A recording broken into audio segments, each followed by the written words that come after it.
का धरना लगातार 22वें दिन जारी रहा, लेकिन आज 23वां दिन है, अभी भी प्रदर्शन जारी है। आज सुप्रीम कोर्ट में किसानों के प्रदर्शन को लेकर सुनवाई भी हुई। देखिए किसान आंदोलन ने क्या कुछ कहा है अभी तक और सुप्रीम कोर्ट में क्या कुछ हुआ है।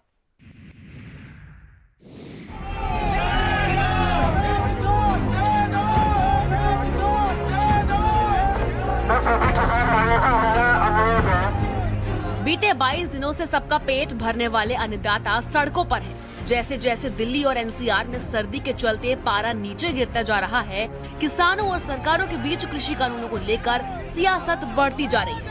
एक तरफ जहां सरकार किसानों से बात करने की बात तो कहती है, लेकिन उनकी मांग को नहीं मानती, वहीं दूसरी तरफ सुप्रीम कोर्ट में भी सरकार यही दलील देती नजर आती है कि किसान दिल्ली का रास्ता रोक कर खड़े हैं और दिल्ली में आम जैसे दूध, सब्जी और अनाज की आवक को रोक रहे हैं। वहीं सुप्रीम कोर्ट में पूरे मामले में सुनवाई के दौरान साफ कर दिया गया कि आंदोलन करना किसानों का अधिकार है, कोर्ट उन्हें आंदोलन करने से नहीं रोकेगी। साथ ही इस मामले की सुनवाई और कमेटी के गठन को भी फिलहाल टाल दिया गया है, क्योंकि सुप्रीम कोर्ट में किसानों का पक्ष रखने के लिए कोई भी किसान संगठन मौजूद नहीं था।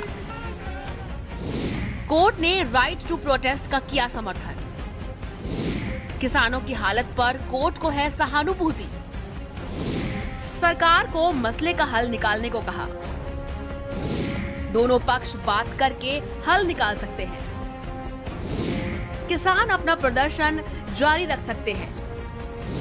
कानून के खात्मे की याचिका पर नहीं की सुनवाई। मैंने कहा nothing is impossible to a willing heart. अगर सरकार किसानों को दिल से चाहती है, दिमाग से चाहती है, सबका साथ सबका विकास करना चाहती है, तो जब honourable supreme court of India कह रही है, देश के सबसे बड़ी सरकार के वकील अटॉर्नी जनरल ऑफ इंडिया से कह रही है, हमारे सामने करिए, आपके सामने करे कि आप जब तक वार्ता नहीं होती है, जब तक इसमें सारी समाधान नहीं होता है, इसका खुले मन से समाधान नहीं निकलता है, तब तक आप इन कानूनों के इम्प्लीमेंटेशन पर रोक लगाइए।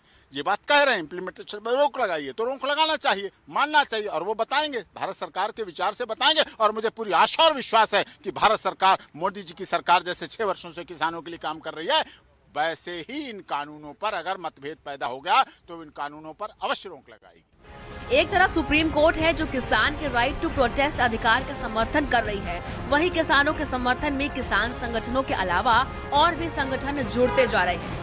पश्चिमी यूपी की खाप पंचायतों के मुखिया ने भी इस आंदोलन को समर्थन दे दिया है।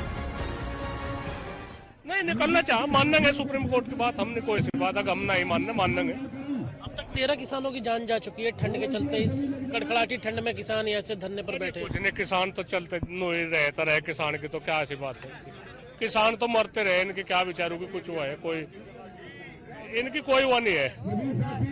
ये तो यही हालात, इससे तो ज्यादा हालात है गांवों में आत्महत्या की, इस तरह की, इनकी कोई वो नहीं है, कोई सरकार को फिक्र नहीं किसान के मत। किसान आंदोलन को समर्थन देने के लिए लगातार किसानों के संगठन दिल्ली बॉर्डर की ओर बढ़ रहे हैं। इसी कड़ी में नोएडा के चिल्ला बॉर्डर पहुंचे किसानों के संगठन को पहले तो रोकने की कोशिश की गई, फिर उन्हें बॉर्डर पर जाने दिया गया।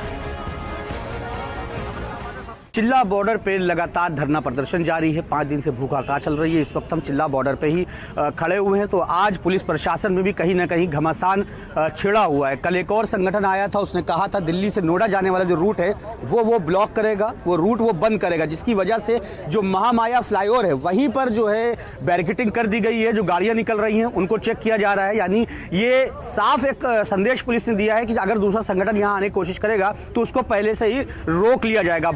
आंदोलन 1 तारीख से चल रहा है, आपको जैसे ज्ञात होगा, और ये आंदोलन जब तक किसानों की मांग ही नहीं मानी जाएंगी चलता रहेगा। वो 5वां दिन है और हम लोग अनिश्चितकालीन भूख हड़ताल पे हैं जब तक सरकार ये काले कानून वापस नहीं लेती, ये तीनों अध्यादेश वापस नहीं करे जाते और किसान आयोग का गठन नहीं होता और जो किसान भाइयों का कर्जा है वो माफ़ नहीं होता, तब तक हम लोग यहाँ भूख हड़ताल पे बैठे रहेंगे। मेरठ में भी कई ट्रैक्टरों से किसान दिल्ली बॉर्डर की तरफ आंदोलन में शामिल होने के लिए निकले। पहले तो पुलिस ने किसानों को रोकने की कोशिश की, लेकिन किसान नहीं माने और आंदोलन में शामिल होने पहुंच गए। वहीं बीजेपी किसान मोर्चा के अध्यक्ष फतेहपुर सीकरी सांसद राजकुमार चाहर ने किसान आंदोलन को अराजकता का नाम दिया है और कह रहे हैं कि किसानों को पहले से कैसे पता है कि आंदोलन 6 महीने चलेगा। देखिए, किसी की भी मृत्यु होना बड़ा दुर्भाग्यपूर्ण है, लेकिन मृत्यु के लिए जिम्मेदार कौन है ये सब जानते हैं। किसान को लाया गया है, उसके मन में भ्रम डालकर उसको डराया गया है, तेरे खेत चले जाएंगे, ये काले कानून है, इस तरह से उनके मन में एक डर पैदा किया गया है। अभी रिजल्ट्स आए नहीं हैं, अभी इन बिलों से जो लाभ किसानों को मिलना चाहिए था उसके परिणाम पूरी तरह से सामने नहीं आए हैं, और पहले से ही उनके मन में ये भ्रम डाल देना ये अच्छी बात नहीं है। देखिए, मैं तो बड़ा स्पष्ट कहूंगा, इस पर बड़ी घोर राजनीति हो रही है। किसानों और सरकार के बीच कृषि कानून को लेकर बनी रार का फिलहाल कोई हल मिलता नजर नहीं आ रहा है। एक तरफ जहां दिल्ली बॉर्डर पर किसान धरने पर बैठे हैं, तो वहीं केंद्र सरकार ने आंदोलन को कमजोर करने का मन बना लिया है, और यही वजह है कि बीजेपी सरकार किसान सम्मान सम्मेलन करके किसान बिल के फायदे गिनवा रही है। तो आंदोलन पर बैठे किसानों को बिल वापसी कम कुछ भी नहीं चाहिए।